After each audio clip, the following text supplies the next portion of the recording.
삼국사기 권제 41 열전 제1 김유신 상편에 의하면 제가 서 있는 이 지역은 신라 삼국 통일의 주역인 김유신 장군이 태어나신 충청북도 진천군 진천읍 상계리 계양마을입니다.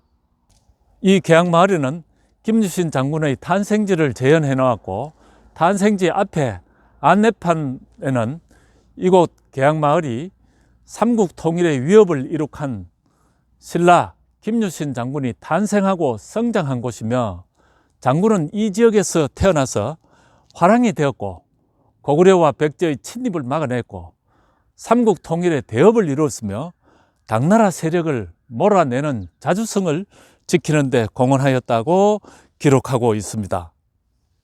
이곳은 김유신 장군의 부친인 김서연 장군이 만노군 태수로 있을 때 근무하신 치소로 사용했던 것을 현재 재현해 놓고 있습니다. 이 부근은 담안밭이라고 해서 돌담이 많이 사여져 있었고, 조금 왼쪽으로 한 200여 미터 가면 당시에 사용했던 것으로 알려지고 있는 연보정이라는 우물이 있습니다. 그 뒤로 산으로 한 700여 미터 가면 김유신 장군의 태를 묻어둔 태실이 산 정상에 있다고 합니다. 태령산이라고도 하는데 지금부터 그곳을 답사하고자 합니다.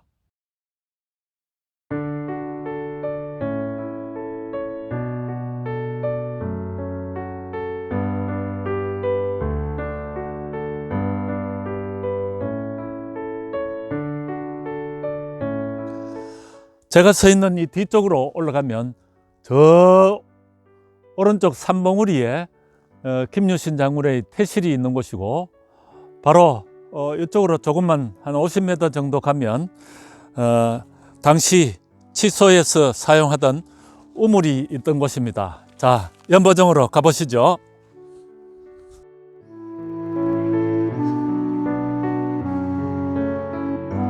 이곳 연보정의 안내판에 의하면 연보정은 김유신 장군의 아버지인 김서영공이 신라시대 만노군 태수로 있을 때 치소에서 사용되었던 우물로 전해지고 있습니다. 연보정은 자연석을 이용하여 둥글게 돌려 쌓았으며 규모는 직경 1.8m, 최고 높이 2.6m, 우물을 중심으로 하여 상단과 하단에 고식의 석축이 부분적으로 남아있으나 위편에 가공한 돌들이 보이는데, 이것은 자연석을 쌓은 돌이 무너져서 나중에 보수한 것으로 보입니다. 이 우물은 김유신 장군과의 관련뿐만 아니라 신라시대에 성을 쌓을 때 사용되던 수법과 같이 자연석을 이용하여 옛 방식 그대로 쌓아 올린 것으로 보아서 신라시대에 축조한 것으로 보입니다. 조금 전 산아래 김유신 장군 탄생지에서부터 약 40분 정도 태령산 정상까지 걸어 올라왔습니다. 여기 오니까 부근의 생태공원과 마을레산 보탑사 등 안내판이 있고, 제가 서 있는 왼쪽이 김유신 장군의 태를 묻어둔 태실입니다. 태실로 한번 올라가 보도록 하겠습니다. 이 태실은 자연석으로 둥글게 계단을 쌓고 봉토를 마련하였으며 태령산 꼭대기를 따라 돌담을 산성처럼 쌓아 신성한 구역임을 표시하고 있습니다. 삼국사기와 역대의 지리지에 김유신의 태를 묻은 곳으로 기록되어 있으며, 지금 남아있는 태실 가운데 우리나라에서 가장 오래된 태실 축조의 형식을 가진 것으로서 중요한 가치를 가지고 있다 하겠습니다.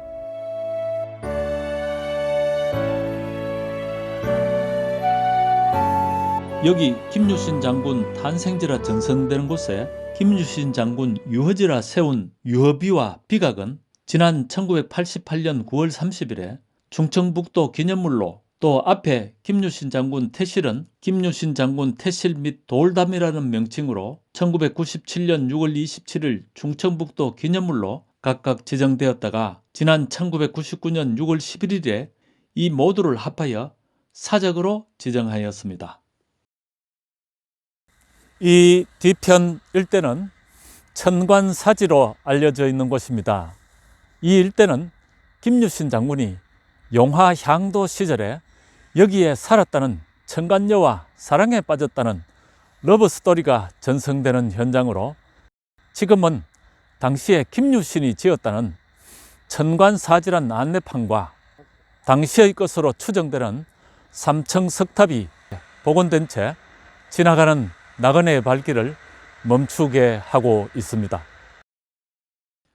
삼국사기 열전과 삼국유사, 파한집, 동경작북이, 동국 예어지성남 등에 수록된 김유신 설화에 의하면 화랑도 시절에 김유신이 한때 천관녀에게 정신이 팔리며 수련을 게을리하자 어머니 만명 부인에게 훈계를 들은 후 다시는 천관녀를 접하지 않으리라고 맹세하던 그 어느 날 밤 김유신이 술을 마시고 취기에 말을 타고 귀가하였는데 말이 예전 습관처럼 천관녀의 집 앞에서 걸음을 멈추자 김유신은 술이 깨어 자신이 탄 말에 목을 검으로 베었는데 천관녀가 김유신의 모진 무정함을 원망하면서 지은 향가가 저 유명한 원사라는 작품이다. 그러나 안타깝게도 천관원서의 가사는 전해지지 않고 있지만 혹자는 가실이라는 이름으로 후세에 전하는 것으로 주장하기도 한다. 삼국사기 권제 40일 열전 김유신조에 의하면 김유신은 609년 15세에 화랑이 되었고 이후 산에 들어가 수행을 통해 몸과 마음을 다지며 능력을 키워나가면서 용화향도라 불리던 자신의 낭도를 이끌었다 하였고 이 시기 화랑 수련 과정에서 맺은 낭도들과의 유대관계가 장성한 뒤에도 그의 활동에 중요한 토대가 되었던 것으로 보입니다. 629년 34세 때 당시 신라군이 고구려 낭비성을 공격했는데 김유신은 중당 당주로 부친 김서연을 따라 참전하였는데 그는 단신으로 적진에 돌입하여 적장을 죽이고 결국 신라의 승리에 큰 공을 세웠다고 전합니다. 이 남기성 전투에는 태종 무열왕 김춘추의 부친 김용춘도 참가했었는데 이때부터 두 집안이 가까워졌던 것으로 보입니다. 이후 김유신의 누이 문희가 김춘추와 혼인하여 두 집안이 공고히 결합한 것으로 보입니다. 이 일대는 사적 제246호로 지정된 김유신 집안의 종택이 있던 경주 제매정입니다. 삼국사기 김유신 열전에 의하면 이곳은 김유신 장군의 반복되는 출정으로 644년 9월 그는 대장군으로서 백제의 가해성 등 7성을 격파하고 가해진을 확보하는 성과를 거두고 645년 1월에 신라 왕궁으로 돌아와 선덕 왕에게 보고하려고 하였는데 미처 왕을 뵙기도 전에 메리포 성으로 쳐들어왔다는 보고가 들어왔습니다. 이에 왕이 다시 김유신을 상주 장군으로 삼아 이를 막도록 명하자 그는 바로 다시 전장으로 나가서 적군을 물리쳤고 3월에 다시 왕을 뵙고 명령을 완수했음을 보고하고 집으로 돌아가려고 하는 순간에 또 백제의 대군을 동원해 공격해 올 것이라는 첩보가 들어왔다고 합니다. 이에 왕이 다시 김유신 장군에게 출정을 명하였습니다. 이때 그는 자신의 집 앞을 이 북원이었겠죠. 되돌아보지도 않고 50보쯤 지나가다가 작물을 가져오게 한 후에 이를 마시고 우리 집 물맛이 옛날과 같구나 하고 적진에 나서자 이에 군사들이 모두 이르기를 대장군께서 이와 같이 하시는데 우리가 어찌 혈육과 이별하는 것을 한스럽게 여기겠는가 라고 하였다. 이들이 국경에 이르자 백제인들이 우리 군대의 방위태세를 바라보고 감히 가까이 다가오지 못하고 곧바로 물러갔다고 하였습니다. 이에 대왕께서 그 소식을 듣고 매우 기뻐하여 관작과 상을 내려주었다고 합니다. 삼국사기 권제 41 김유신조에 의하면 서기 647년 10월 무산, 간물, 동잠 등의 세 성을 포위하였을 때 왕은 유신에게 보병과 기병 1만을 주어 이를 방어하게 하였습니다. 그러나 유신은 고전을 면치 못하였고 마침내 기력이 없어지자 부장인 비령자를 불러 오늘의 사태가 위급하다. 그대가 아니면 누가 군사들의 마음을 격려할 수 있으랴 하자 이에 비령자가 절을 하고 나서며 어찌 감히 명령을 따르지 않겠습니까? 하고 비령자가 적진으로 돌격하자 그의 아들 거진과 종 합절이 그를 따라 적의 칼과 창 속으로 돌진하여 전력을 다해 싸우다가 순절하였다고 합니다. 군사들이 이를 보고 감동하여 서로 앞을 다투어 진격하여 적병을 대파하고 3,000여 명의 머리를 베었고 대성을 이루었다 하였습니다. 이 밖에도 고구려와 전투 시 당과의 연합에서 신라군이 패하자 김유신 장군의 아들 소판 원술 역시 이 전투에 나가 죽기를 각오하고 격전하였으나 부장 담능의 만류로 퇴각하자 이에 김유신이 아들 원술의 목을 배려하자 왕이 이를 만류하였으나 김유신은 원술은 왕명을 욕되게 하였을 뿐만 아니라 가훈까지도 저버렸으니 목을 베어야 합니다. 후에 김유신이 죽은 후에도 용서받지 못하였다고 하였습니다. 또한 삼국사기 권제 5 신라봉기 제5 태종 무열왕 편에 의하면 660년 7월 9일 유신 등이 당군 진영에 이름에 소정방은 유신 등이 기약일에 뒤진 것을 이유로 장차 신라 독군 김문영을 군문에서 목배려하자 유신이 여러 군사에게 이르기를 대장군이 황산의 싸움은 보지 못하고 단지 길에 뒤진 것을 죄로 삼으려 하니 나는 죄 없이 욕을 받을 수 없다. 반드시 먼저 당군과 싸움을 결한 후에 백제를 파하겠다고 하고 이에 군문에서 대소를 짚으니 그의 노한 머리털은 뻗쳐 서고 허리에 찬 보금은 저절로 뛰어 칼집에서 나왔다고 하였습니다. 소정방의 우장이 발을 구르며 가로되 신라군사가 장차 변화를 한다고 하며 소정방이 문양의 죄를 놓아주었다고 하였습니다. 이곳은 신라의 금성과 함께 도성을 수호하는 명활산성이 축조되었던 곳입니다. 여기에는 서기 647년 선덕여왕 말 당시에 상대등인 비담을 중심으로 여왕은 정치를 잘할 수 없다고 주장한 후에 월성의 왕족 세력과 정면 도전하였던 신라 최대의 역모 사건이 발생하였습니다. 이에 암양군주 김유신은 김춘추와 함께 반란을 진압하고 진덕여왕을 옹립하였습니다.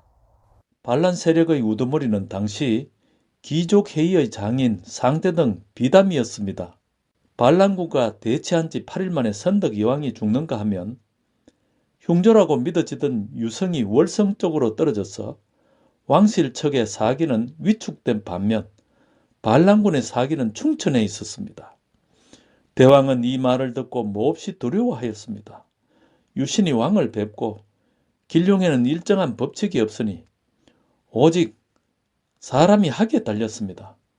그러므로 붉은 새가 모여들어 주가 멸망하였고 기린을 잡았기 때문에 노나라가 쇠퇴했으며 꿩의 울음으로 인하여 고종이 흥기했고 용의 사음으로 인하여 전공이 창성해졌습니다. 이로써 덕은 요사한 것을 이긴다는 것을 알 수 있으니 별의 병개는 두려워할 것이 없습니다. 왕께서는 근심하지 마소서. 유신은 말을 마치고 허수아비를 만들었습니다. 그리고 거기에 불을 붙여서 연에 실어서 띄워 보내고 이는 마치 별이 하늘로 올라가는 것 같았다. 다음날 그는 어젯밤에 별이 떨어졌다가 다시 하늘로 올라갔다는 소문을 내게 해서 적들로 하여금 이것이 사실이라고 믿게 하였습니다. 유씨는 또한 백마를 잡아 별이 떨어진 자리에 제사를 지내면서 다음과 같이 기원하였습니다. 하늘의 도에는 양이 강하고 음이 부드러우며 사람의 도에는 임금이 높고 신하가 낮습니다. 만일 이 순서를 바꾸면 큰 변란이 일어납니다. 지금 비담의 도당이 신하로서 임금을 모해하며 아랫사람으로서 윗사람을 범하니 이는 이른바 난신적자로서 사람과 신령이 함께 미워할 일이요 하늘과 땅이 용납하지 못할 일입니다. 지금 하늘이 이에 무심하여 도리어 별의 변개를 왕성해 보인 것이라면 이는 신이 믿을 수 없는 일이니 사실을 알 수가 없습니다. 하늘의 위엄으로서 인간이 소망하는 대로 선을 선으로 여기고 악을 악으로 여기게 하여 신령을 탓하는 일이 없게 하소서. 그리고 나서 그는 장졸들을 독려하여 분연 돌격하였습니다. 비담 등은 패하여 도망하였고 유씨는 그들을 추격하여 목을 베고 구족을 멸하였다고 전해지고 있습니다. 이곳은 충청북도 기념물 제1호인 신라 삼국통일의 주역인 암양군주 김유신 대장군의 영정을 모시고 있는 진천군의 길상사입니다.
이상과 같이 김유신 장군이 신라 삼국 통일의 주역으로 등장될 수 있게 한 그의 리더십이 무엇일까요?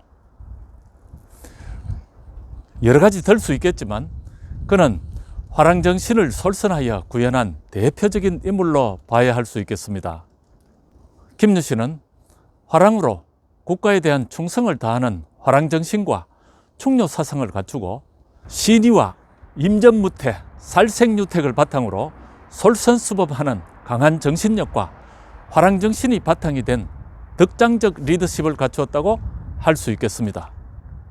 이곳은 신라 삼국 통일의 전당인 경주 통일전입니다. 지금까지 3개월여에 걸쳐서 삼국 통일의 주역인 김유신 장군의 탄생과 그의 리더십에 대하여 살펴보는 시간을 가졌습니다. 되돌아보면 김유신 장군 관련 삼국사기 권제 40일 열전 김유신조에 나타난 기록 중에 다소간의 이견이 있는 점과 새로운 발견도 찾아내는 성과를 거두기도 하였습니다. 이 중 대하성과 관련된 여건곡과 암양주의 병영장 축조에 대한 여러 이견이 있었으나 이는 다음 기회로 미루기로 하였습니다. 잘 아시다시피 경산은 삼성현의 도시로 알려져 있습니다. 그러나 그동안 잠자고 있던 경산의 김유신에 대한 업적을 재발견하여 경산의 새로운 문화로 연구해 볼 필요가 있어 재개해 보았습니다. 글로벌 시대, 특히 젊은 세대에는 다양한 지역의 정체성을 상기시킬 필요가 있다고 봅니다. 다음 세대에 경산의 어떤 정체성과 문화를 물려줄 것인가를 생각해 봐야 하기 때문입니다. 경산은 또한 신라의 군사기지 또는 대하성이 함락된 후 가장 중요한 시기에 전초기지 또는 신라의 금성의 방위사령부 역할을 수행하였습니다. 이에 암양군주 김유신 장군은 앞에서와 같이 12회 정도 중요 전투를 수행하면서 최전선 사령관으로 전장을 탁월한 리더십으로 지휘하였습니다. 이로써 암양주는 신라 삼국 통일의 전초기지로서의 근간을 다졌습니다.